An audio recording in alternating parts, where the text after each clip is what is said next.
Chers auditeurs, je vous souhaite la bienvenue à votre rendez-vous musical Appassionato sur Radio Judaïka 90.2 FM, que vous pouvez également suivre en streaming sur notre site radiojudaïka.be.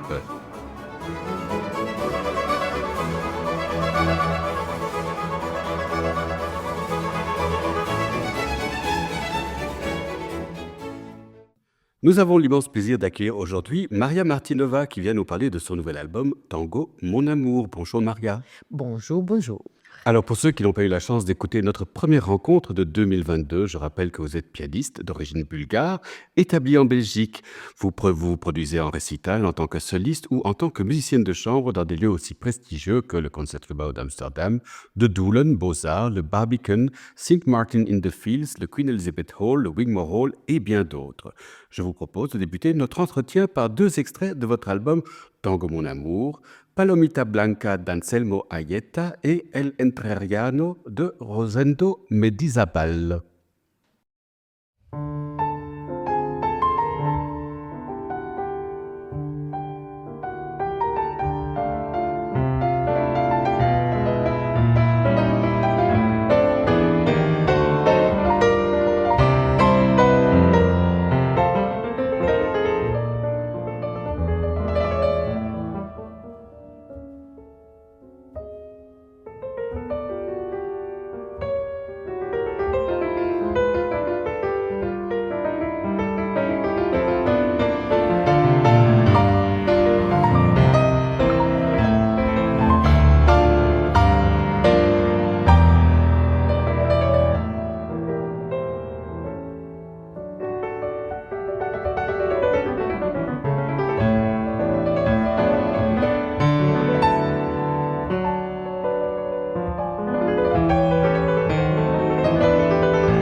Palomita Blanca d'Anselmo Aieta et la Entrerriano de Rosendo Mendizabal dans l'interprétation de notre invitée Maria Martinova.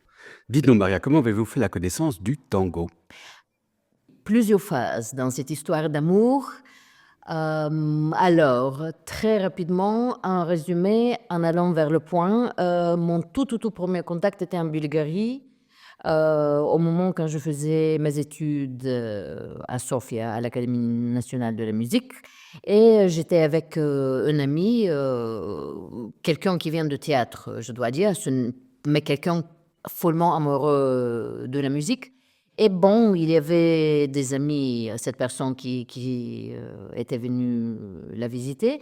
Et eux ont dit, ah, sors-nous cette cassette. Tu nous avais montré cet enregistrement de comment il s'appelait ce compositeur. Voilà, il parlait comme ça de quelque chose qui vraiment les avait frappés. Et donc, il a mis Piazzolla. C'était la toute première fois, moi, quand j'ai entendu la musique de Piazzolla. Et c'était vraiment un moment inoubliable, ça me hante encore. Vous aviez quel âge? C'était, je sais pas, j'avais 19 ans, quelque chose comme ça. Comme j'ai dit, c'était ma première année à l'Académie. Maintenant, ça s'appelle l'Académie nationale. À ce moment-là, c'était Conservatoire national de musique. Voilà. Et donc, tout premier contact. Et après, pas beaucoup de temps après, une autre amie qui est musicien. Évidemment, moi, j'ai dû lui parler de cette musique que j'avais entendue. Et donc, elle a commencé aussi de me montrer. Elle avait certains enregistrements de Piazzolla. Et je précise à ce moment-là, c'était les années communistes. Donc, il n'y avait pas de CD. On tous s'échangeait en cassette. Des gens qui venaient, par exemple, qui avaient des amis à l'Ouest, qui avaient entendu quelque chose, qui avaient reçu des cassettes, tout le monde copiait, il se partageait. C'était en fait un moment magnifique parce que ça venait aussi avec... Il y avait quelque chose de... Un autre élément attaché à ce geste, à ce rituel des côtés de la musique à laquelle on n'avait pas vraiment Le partage. l'accès. Oui, ce partage qui se faisait aussi dans un contexte de quelque chose qui était quelque part interdit ou si c'était pas interdit, c'était pas facilement accessible. Et donc, disons, mon tout premier contact, mais vraiment pas du tout informé, plutôt contact émotionnel, que en fait l'émotion est toujours restée avec moi, était en Bulgarie. Et après, j'étais à New York. Quelques ans après, je suis à New York, et en faisant mes études là, à Juilliard, et je me souviens pas quelle situation était venue en premier. En tout cas, il y avait 2 rencontres avec le tango à New York. J'avais vu le film de la réalisatrice anglaise Sally Potter, The Tango Lesson, la leçon de tango, qui est absolument magnifique. Et pour tous vos écouteurs qui n'ont pas vu ce film, je le recommande parce que, en dehors du contexte du tango, c'est un film absolument magnifique à regarder. Et déjà, c'était une rencontre avec le tango via le prisme de la danse, pour moi. Et au niveau esthétique, visuel, c'était absolument incroyable, mais c'était la première fois dans ce film que j'ai entendu le tango traditionnel. Parce que jusqu'à ce moment-là, j'avais beaucoup écouté, surtout à partir du moment quand j'étais arrivée à New York, où Tower Records, si je ne me trompe pas, si c'est Tower Records ou HMV, je pense que c'est Tower Records qui était vraiment en travers de la rue de Juilliard. C'était Tower Records. Oui, c'était Tower Records, le grand Tower Records de New York, à Lincoln Center. Vraiment, littéralement, on traversait la rue.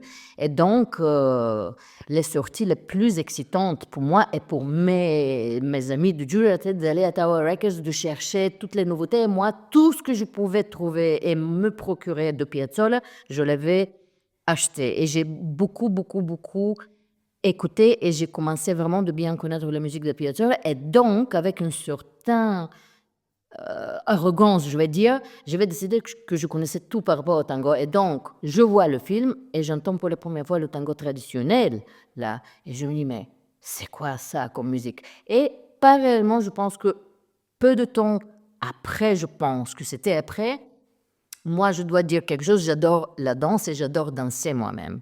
Et donc, on était sortis avec des amis de Juilliard, parmi lesquels il y avait Speranza Scapuzzi, la chef d'orchestre, Paola Prestini, la compositrice. On était un groupe d'amis, on bougeait ensemble énormément et on était sortis ensemble danser la salsa. Et on rentre très tard, c'était vraiment vendredi, la nuit en fait, ou plutôt le matin, tôt le matin, samedi. On rentrait d'un club de salsa, on marchait downtown New York et on passe près d'un bâtiment et on remarque il y avait une fenêtre qui était couverte par des fleurs et ça c'est une vision new-yorkaise absolument inhabituelle. On ne voit pas des fleurs à New York. Et donc on s'est dit est-ce qu'on peut accéder, est-ce qu'on peut rentrer dans le bâtiment. On était hyper curieux de savoir c'est quoi cet endroit parce que c'était aussi allumé. Et donc, on a pu rentrer dans le bâtiment, on a calculé plus ou moins l'étage qui probablement correspondait à l'auteur de l'étage qu'on avait vu avec les fleurs, et on trouve un endroit absolument magnifique, élégant, vraiment une super ambiance, et qui, chaque vendredi, se transformait ou a été transformé en salon de tango dans une milonga. Et voilà, et cet endroit qui n'existe plus malheureusement, s'appelait La Belle Époque. Et donc, moi, je commençais d'aller regarder vraiment, si pas chaque vendredi, presque chaque vendredi, je me rendais à cet endroit pour regarder les gens qui dansaient. Donc, ça, c'était la deuxième phase. Et la phase suivante, c'était Londres. Je faisais mes études là-bas à ce moment-là et par coïncidence avec, disons, ma deuxième rencontre avec le tango, j'étais dans un club de salsa et je dansais avec quelqu'un et on a commencé une conversation et à un moment donné, cette personne a commencé de parler de tango. Franchement, je ne me souviens pas comment on est arrivé sur le sujet. Et moi, avec une énorme surprise, je lui ai demandé, mais comment, il y a des cours ici, il y a une communauté de tango. Oui, oui, oui, bien sûr, il y a des cours. Et si vous voulez, je peux vous même donner le numéro de téléphone de mon professeur de tango. Et moi, je rêvais d'apprendre à danser le tango. Et ça a coïncidé avec un moment très, très important dans ma vie professionnelle. Et ça, c'est aussi la liaison, puisque vous avez évoqué notre première rencontre d'il y a 2 ans, quand je suis venue vous parler de mon enregistrement nuit et jour. C'était vraiment au moment quand j'ai décidé de me retirer de mon activité, de ma carrière de soliste, suite à des rencontres avec des certaines dynamiques dans le, alors je vais pas dire dans le monde de la musique classique, dans le monde de business de la musique classique, qui est quelque chose de différent. Et donc, j'avais décidé vraiment d'arrêter. Et j'ai vraiment arrêté, en fait, pendant 1 an. Je n'ai pas du tout mis le pied sur scène. Mais en revanche, c'était au moment quand ma mère, qui est musicienne elle-même, et à qui je vais parler énormément pendant les années du tango, tango, tango, tango, elle m'a dit, ben, pourquoi tu ne fais pas quelque chose juste pour toi-même? Tu me parles de tango depuis des années. Prends des cours de tango. Fais juste quelque chose pour toi. Et donc, je retrouve le numéro de téléphone que j'avais gardé, qui m'a été donné dans ce club de salsa. J'appelle cet argentino, un vrai porteño venant de Buenos Aires. Et une semaine après, je me suis rendue à mon premier cours privé de tango. Et cette personne, ce prof, me dit à la fin, parce que moi, je lui ai dit que c'était un rêve d'apprendre à danser le tango. Et donc, il me dit, ben, vous voulez danser bien, donc il faut que vous connaissiez la musique très bien. Il faut que vous soyez capable, quand vous êtes au milieu de dance floor, de la milonga, vous entendez un tango, il faut que vous soyez capable de dire quel est le tango, quel est l'orchestre qui joue, donc quel est l'arrangement, pour pouvoir vraiment danser bien sur cette musique. Et donc, moi, je suis partie de là avec beaucoup de CD qu'il m'a donné, énormément. Et je commençais d'écouter, et là, c'était un choc, parce qu'à nouveau, comme je disais avant, moi, j'étais convaincue que puisque j'avais entendu, disons, tout, j'ai découvert plus tard que ce n'était pas vraiment tout, mais une énorme partie de l'opus, disons, de Astor Piazzolla, je pensais que je connaissais tout par rapport à tango, et je commence vraiment d'écouter en profondeur, tout d'abord de découvrir, et après, dans un état fiévreux et obsessif, je commence d'écouter cette musique, le tango traditionnel, et là, je suis choquée que moi, la musicienne, jusqu'à ce moment-là, je n'avais pas du tout découvert cette musique qui est richissime, qui est fascinante. Et là, moi, j'étais comme Alice in Wonderland. J'ai arrêté pendant une grande période de temps de fonctionner normalement. Je ne voulais pas dormir, je ne voulais pas manger, je voulais juste écouter, écouter, écouter, écouter. Et très rapidement, mes cours, la fréquence a changé. D'un cours par semaine, c'est devenu 3 cours par semaine parce que là, c'est devenu vraiment une obsession. Et vraiment peu de temps après, j'ai ressenti un besoin presque, je ne vais pas dire désespéré, douloureux de jouer cette musique. Parce que tout d'abord, je ne savais pas avec qui, où sont les musiciens de tango, comment je vais me procurer des partitions, parce que tout ça est, en fait, ça reste un milieu qui est quelque part très protégé. Et moi, je peux parler de ça maintenant parce que je suis dans le milieu du tango aussi, dans une manière très, très importante depuis 20 ans. Et donc, petit à petit, les choses ont commencé de se mettre en place. Et après, il y a une phase suivante qui vient après. Quelques mois avant le moment à Londres, j'avais essayé de chercher contact avec quelqu'un qui m'avait qu'on s'était rencontré en fait, un pianiste argentin qui habitait à ce moment-là à Bruxelles. Figurez-vous, quelle coïncidence. Et donc, moi, je voulais reprendre contact avec cette personne qui s'appelle Achilles Delvin, qui voulait vraiment il m'avait invité. Moi, je l'avais rencontré quand c'était juste la dernière année quand je finissais mes études à l'école de musique à Varna. Et je vais faire une masterclass avec lui en Italie. Et il m'avait invité de le joindre à Paris en me disant: tu n'as pas même besoin d'être mon élève, je voudrais te montrer comme pianiste. Et tout était organisé pour moi, je dois dire, au niveau financier aussi. Il voulait vraiment me prendre sous son aile et me lancer. Et moi, je n'ai pas suivi cette invitation, mais beaucoup d'années après, j'avais décidé de retrouver le contact avec lui, en sachant pas s'il est encore à Bruxelles, s'il enseigne encore à Paris, voilà. Et j'ai commencé de chercher de l'information sur lui sur l'Internet. Et je découvre qu'à ce moment-là, il enseignait au Conservatoire de Rotterdam. Et je me rends sur le site du Conservatoire de Rotterdam et je découvre qu'au Conservatoire de Rotterdam, il y a un département de World Music et il enseigne le tango. Et là, il avait une pensée, il avait un flash, je me suis dit: ah, c'est magnifique. Et immédiatement, une deuxième pensée, c'est fini les études, ça suffit. Mais c'était resté avec moi. J'ai écrit à Achilles Delvin, ou plutôt j'ai demandé ses coordonnées au Conservatoire de Rotterdam. Très gentiment, ils m'ont dit qu'ils ne peuvent pas me le procurer, mais en revanche, ils m'ont dit: écrivez-nous et nous allons transmettre votre courriel. Ce qu'ils ont fait très rapidement. Moi, j'ai écrit un courriel. Littéralement, le lendemain, j'ai reçu une réponse d'Achilles Delvin. Il me disait: mais comment je peux t'oublier? Mais viens me voir. Voilà. Pourquoi je dis ça? Parce que les choses, comme j'ai dit, ont suivi très rapidement. On se retrouvait avec Achilles Delvin, qui commençait à me préparer pour un projet très important, qui n'a pas eu lieu finalement. Et ça, c'était le moment quand j'ai décidé de tourner mon dos parce qu'il y avait des grandes portes qui s'ouvraient devant moi d'une magnitude, on peut dire, qui rarement s'ouvre devant quelqu'un. Mais c'est devenu très clair ce qui était attendu de moi comme une jeune fille assez attirante. Je laisse les choses là. Je pense que les gens qui peuvent écouter ou lire entre les lignes vont comprendre ce que je vais dire. Suite à ça, j'ai décidé de me retirer parce que j'étais vraiment dégoûtée. Je parle sans filtre ici.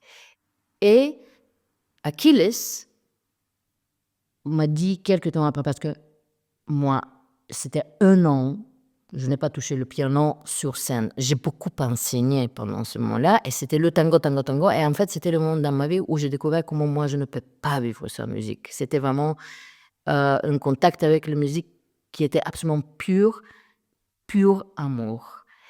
Et juste à la fin de cette période, quand j'ai décidé à nouveau de reprendre l'activité. C'était le moment quand j'ai rencontré Alexis Weissenberg aussi.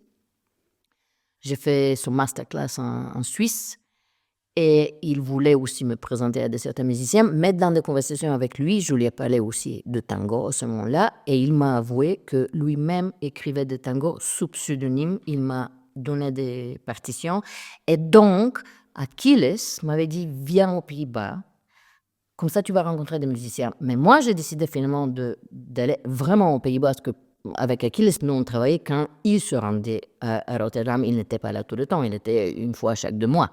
Donc, au niveau pratique, il n'y avait pas vraiment, ce n'était pas une nécessité que moi je sois là tout le temps. Mais, je me dis, allez, je le fais parce que je voudrais avoir accès au département de tango. Et je commençais de travailler avec eux, j'ai commencé de jouer dans leur orchestre typique. Et là, c'est le moment quand j'ai commencé d'apprendre en faisant, parallèlement en dansant comme une folle. C'est-à-dire que moi, j'étais exposée à cette musique tout le temps. Et peu de temps après, j'ai formé mon groupe qui au départ s'appelait Quartetto Zoom, qui est nommé après un morceau de Piazzolla, Zoom. Mais moi, j'ai adoré, j'ai entendu l'arrangement de ce morceau, cet arrangement absolument magnifique de Osvaldo Pugliese, et je l'ai entendu dans le film de Tango Lesson de Sally Potter. Il y a une scène absolument magnifique entre elle et Pablo Verón, qui a explosé ce danseur à cause de ce film, dans un lieu à Paris qui, je pense, n'existe plus non plus, qui était un milonga très connu, Bistro Latin ou quelque chose comme ça. Mais c'est une scène de ce film qui est absolument magnifique sur cette musique. Et donc, mon premier groupe, ou disons la première formation de mon groupe, s'appelait Quartetto Zoom. Et après, on a décidé de changer le nom et c'est devenu, quelques temps après, Tanguarda. Et voilà, ça c'est le début avec le tango. Alors, je propose qu'on écoute un petit peu votre disque. Absolument. Alors, nous allons maintenant passer Adios non niño d'Astor Piazzolla, dont Maria Martinova, notre invitée, est au piano.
Adios de Nino d'Astor Piazzolla, Maria Martinova était au piano. Il s'agit d'un extrait de Tango, mon amour, paraissant chez Rubicon. Alors, Maria, ensuite, vous êtes allée carrément à Buenos Aires dénicher des partitions. Tout à fait. Mais ça s'est passé quelques ans après, et plus précisément, c'était en 2011. Et comment j'ai décidé de faire ça? J'étais invitée d'enseigner à Santiago de Chile, à l'université catholique, comme visiting professor. Je ne sais pas comment on dit ça en français, professeur visitant, on peut dire ça en français. Et donc, je me suis dit, c'est le moment parfait de combiner cette résidence d'enseignement avec un voyage à Buenos Aires, dont je rêvais, comme vous pouvez l'imaginer. Et oui, le mois d'août 2011, je me suis rendue à Buenos Aires, exactement avec une mission presque sacrée, vraiment, de me procurer des partitions. Et effectivement, j'ai rencontré beaucoup de musiciens du milieu de tango à Buenos Aires. J'avais déjà rencontré certains musiciens ici en Europe, parmi lesquels Juan Esteban Coachi, dont moi j'ai enregistré 2 arrangements sur le CD, qui est devenu après un très grand ami, et j'ose l'appeler mon frère de tango. On est vraiment des amis extrêmement proches, mais lui aussi m'a aidé de rencontrer de certaines personnes à Buenos Aires. Il m'a mis en contact. Et lui-même, il vient d'une famille très importante de Alors, tangueros. pourquoi c'était difficile d'obtenir des partitions et des arrangements? Oui, je vais expliquer. Parce que la plupart de partitions ne sont pas même publiées. Et il y a beaucoup de morceaux. Par exemple, je vais parler d'un exemple qui est un peu plus facile et d'un homme qui est plus connu au public. Piazzolla, il a lui-même détruit beaucoup de ses partitions. Je connais quelqu'un qui était témoin. Il était avec lui parce que, je ne sais pas, vous savez, Piazzolla, il aimait, comment on dit, fishing, il était pêcheur passionné, vraiment. Et j'ai rencontré quelqu'un qui a joué avec lui, qui était avec lui sur un bateau où Piazzolla a ajouté certaines partitions. Il a dit, moi je vais vers l'avant et je détruis le passé. Donc c'était dans l'esprit aussi de Piazzolla c'était très particulier quelque part. Il était un personnage très particulier et c'est un de mes héros en tout cas, et je considère que c'est un des plus grands compositeurs du XXe siècle. Mais ce qui était très intéressant, oui, j'ai rencontré la nièce de José Bragato. José Bragato, qui était violoncelliste, était aussi le coupiste de Piazzolla. Il a joué avec lui dans son nonetto, mais il était lui qui mettait sur partition les manuscrits de Piazzolla. Et j'ai rencontré sa nièce qui m'a donné certaines partitions, les copies des manuscrits aussi, ou les copies plutôt de l'écriture de José Bragato. Et aussi, j'ai enregistré comme ça. Je me suis procuré un morceau que j'adore, qui est un de mes morceaux absolument préférés. Et ce n'est pas en dehors du tango. Ici, je ne parle pas juste de tango parce que moi, j'aime le tango comme j'aime la musique en général. Je ne fais pas la différence entre les genres. Moi, je suis folle de jazz, j'écoute tout. Pour moi, il n'y a pas en fait une différence ou une hiérarchie entre les différents genres. C'est tout à fait une autre conversation. Mais ce morceau que j'évoque est Pedro y Pedro, qui est absolument fantastique, qui est originellement écrit pour bandoneon. Et grâce au fait que j'ai reçu cette partition, j'ai pu après faire l'adaptation, excusez-moi, de ce morceau, et je l'ai enregistré. Et j'ai eu la chance, au moment quand j'étais à Buenos Aires, d'entendre sur scène le grand Juan José Mussolini, le bandoneoniste, il n'est plus vivant, qui, en fait, était la personne qui lui-même m'a donné beaucoup de partitions. Il était présent quand Piazzolla a ajouté certaines partitions. De sa période, je dirais, une de ses périodes les plus fascinantes, en parlant de Piazzolla, de certaines partitions qui n'ont jamais été publiées parce qu'ils ont été détruits.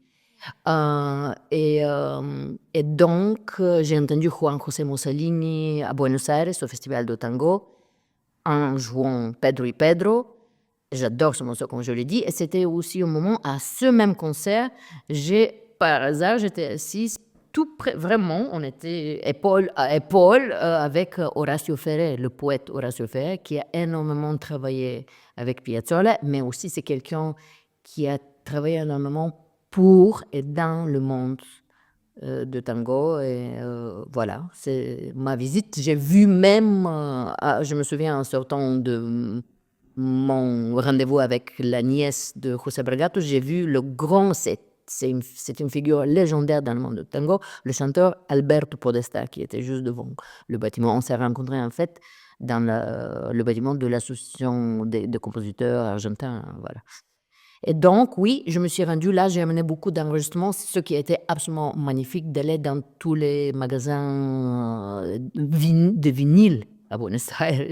Et j'ai acheté énormément de choses, des choses qui ne sont pas plus du tout éditées, si jamais on était en fait éditées. Donc, j'ai amené des trésors avec moi et je dois dire que ça sera un peu comme une petite blague, ce n'est pas pour les gens qui m'entendent dire ça, mais par exemple, moi, j'ai une énorme sélection de partitions et aussi qui m'ont été filées digitalement à Buenos Aires et personne ne sait où je cache ça. Ça, c'est mon grand trésor. C'est très, très protégé.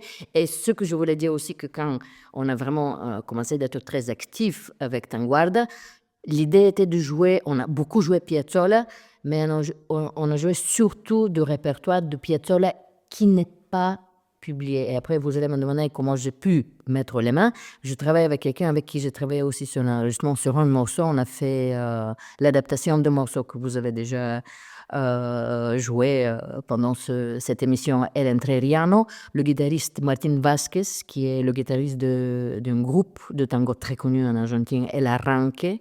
Et je travaille avec lui. Et pendant beaucoup d'années, on a travaillé ensemble sur des transcriptions de morceaux de Piazzolla qui ne sont pas publiés pour que nous, avec Tanguar, on puisse les jouer. Parce que c'était le but de aussi diffuser la musique de Piazzolla qui n'est pas commercialement connue, mais qui est absolument magnifique. Alors, Voilà. est-ce que vous pourriez définir ce que Piazzolla a apporté au tango en des mots simples? Au tango ou au monde de la musique en général? Vous pouvez faire les deux. Les deux. Je vais commencer par la chose qui est la plus banale quelque part, parce que Piazzolla, il est connu comme le grand révolutionnaire du tango. Effectivement, il a énormément changé la langue musicale stylistique. Mais il y a un grand, je peux dire, malentendu par rapport à Piazzolla au niveau des musiciens, parce qu'il y a beaucoup de musiciens classiques qui tentent plus ou moins, convaincants ou pas, de jouer cette musique. Mais avec cette musique, et je vais revenir à Piazzolla, il faut savoir une chose, c'est comme la musique baroque, il y a des codes, ou comme le jazz, il y a des codes. Il faut connaître ces codes. C'est une tradition, même si c'est une tradition qui vient de la musique populaire, qui est au départ a été transmise oralement, donc il n'y a pas de documents, mais la tradition, les pratiques instrumentales existent. Elles sont là. Donc, pour connaître cette musique... Elles sont transmises oralement? Bien sûr, elles sont transmises entre les musiciens, d'un prof à l'étudiant, et après, à travers les générations. Mais on ne peut pas faire n'importe quoi avec cette musique. Et en revenant à Piazzolla, pour pouvoir répondre à votre question à laquelle je n'ai pas encore répondu, avec la musique de Piazzolla, même s'il a énormément changé ou, disons, transformé ou exploité et métamorphosé le langage musical stylistique de tango, toute sa musique est basée sur les codes de la tradition. Si on ne connaît pas le langage de tango traditionnel, encodé avec toutes les pratiques, on n'arrive pas à comprendre cette musique et on n'arrive pas à la jouer. Parce que beaucoup de musiciens classiques se disent « Oh, je vais jouer un peu plus librement ici, un peu », et ça devient tango. Non, ce n'est pas ça. Il y a des codes et chaque instrument dans le tango a son propre rôle. Et ce qui est très intéressant par rapport au piano, mais ça je peux vous parler plus tard, quelque part, j'ouvre un thème qui est très intéressant parce que moi j'ai énormément aussi changé mon jeu grâce et à cause du tango au niveau instrumental.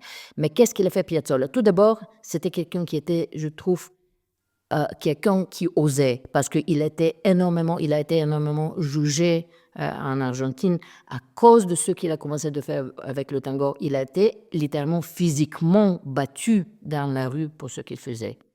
Mais il a osé, il est allé, et en fait, en préservant tous ces codes, il a transformé, il a permis à ce genre d'évoluer énormément et en fait de prendre une place ensemble avec les autres genres de musique. C'était ça, c'était un grand explorateur. Tout d'abord aussi, Piazzolla vient de la musique classique.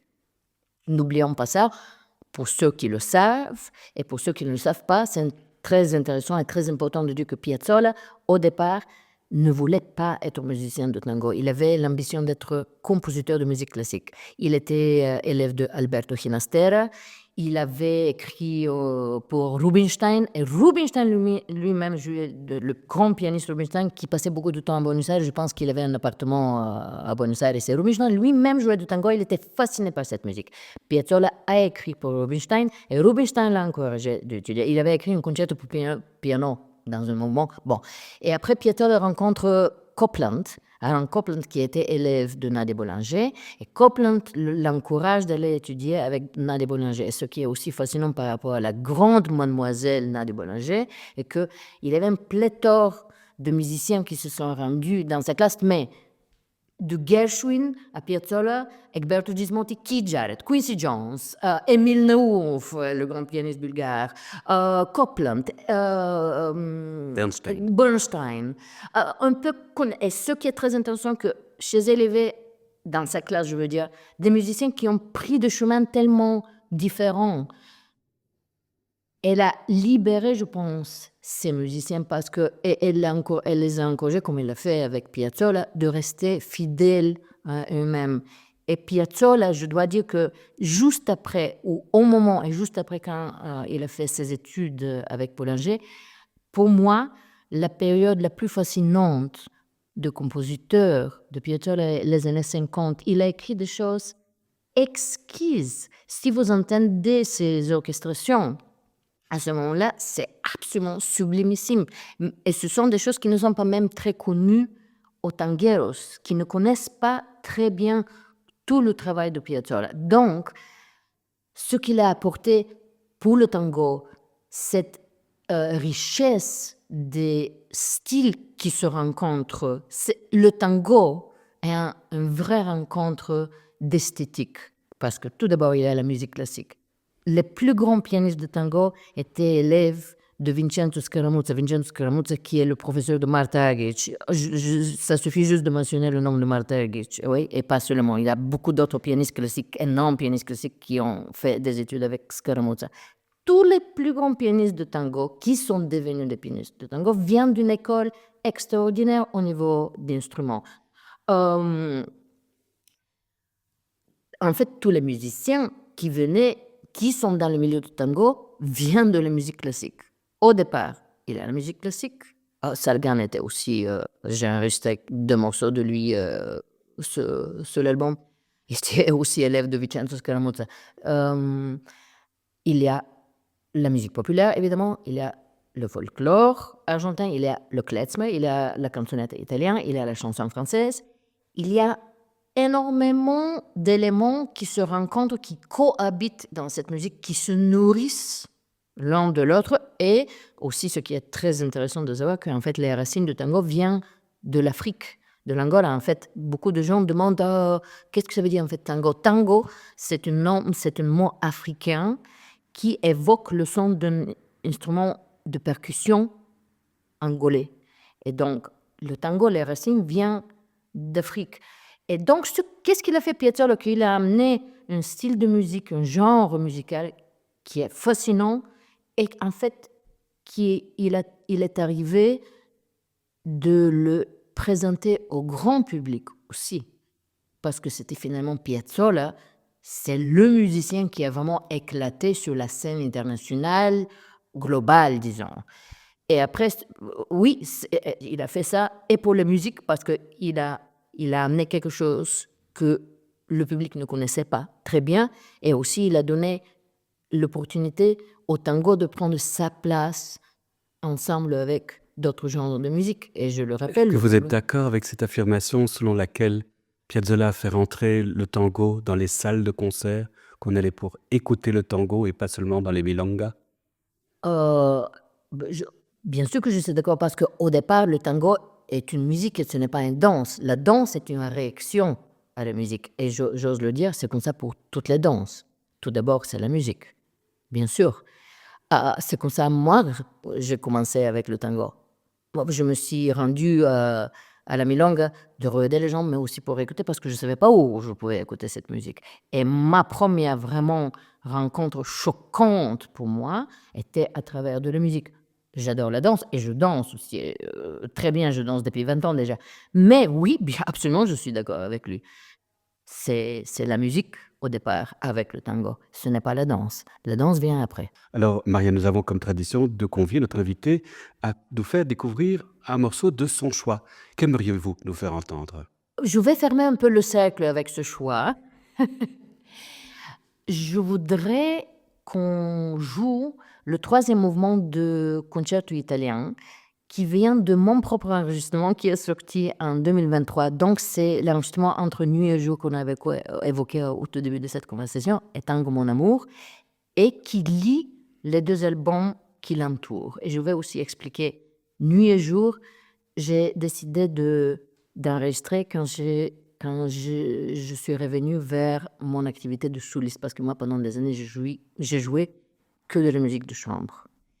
Et donc, nuit et jour, c'était un retour vers moi-même.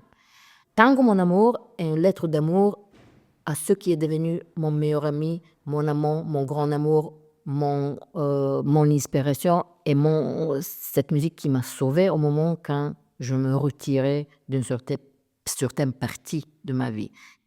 Et le concerto italien, curieusement, que j'ai décidé de sortir en 2023, c'est sorti comme digital EP, a été enregistré en 2004. Juste avant le moment quand j'ai décidé de prendre la décision de me retirer. Donc, voilà une petite trilogie musicale. Ce sont des pages de mon journal personnel de vie de musicien. Et donc, je voudrais qu'on me présente, pas seulement pour cette raison, parce qu'il y a un lien caché, évident pour moi, mais très caché pour le public, entre ces trois enregistrements qui sont radicalement différents au niveau de répertoire, mais aussi parce que, comme je l'ai dit, ou je ne sais pas si je l'ai dit, Piazzolla était follement amoureux de Bach. C'était son grande inspiration et on peut aussi l'entendre dans sa musique. Et donc, je voudrais conclure ça avec Bach, le 3e mouvement du concerto italien. Voilà. Nous l'écoutons maintenant.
Le troisième mouvement du concerto italien de Jean-Sébastien Bach dans l'interprétation de Maria Martinova. Il s'agissait donc du choix de notre invité. Votre émission de musique classique Appassionato touche ainsi à sa fin. Merci beaucoup Maria d'avoir accepté notre invitation. Merci beaucoup de m'avoir accueilli. Merci, merci. Merci à Clément Villansen d'avoir assuré la technique de cette émission. N'oubliez pas qu'Appassionato est diffusé sur les ondes et le site de Radio Judaïka les lundis à 13h, les jeudis à 14h et les dimanches à 9h. Merci, chers auditeurs, de nous avoir écoutés. À la semaine prochaine. D'ici là, portez-vous bien.